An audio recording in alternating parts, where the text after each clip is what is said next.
এক কৃষকের এক সুন্দরী স্ত্রী এবং ৩ কন্যা ও এক পুত্র ছিল। কন্যাগুলো দেখতে বেশ সুন্দর। এক এক সময় তারা বড় হয়ে উঠল এবং সুন্দরী হয়ে উঠল এবং ছোট্ট ছেলেটি ছিল দুষ্টু। সে তার বন্ধুদের সঙ্গে খেলে দিন কাটাতো। কিন্তু বড় কন্যা, সুন্দরী কন্যার এক চাকরি হয়ে যায়, তাই তিনি শুভেচ্ছা বার্তা নিয়ে বিদেশে যাওয়ার জন্য প্রস্তুত হলেন। তিনি চলে যাচ্ছেন সেই আমাদের পুরনো গ্রামের রাস্তা ধরে, সেই প্রাচীনকালের সেই পাহাড়িয়া রাস্তা।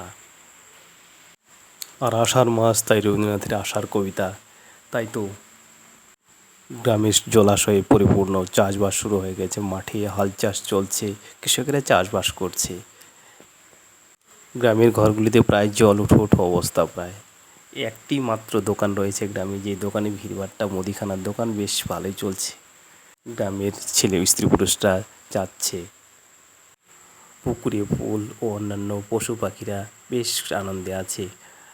বকেরাও বেশ আনন্দে উঠছে আকাশে, মনে হচ্ছে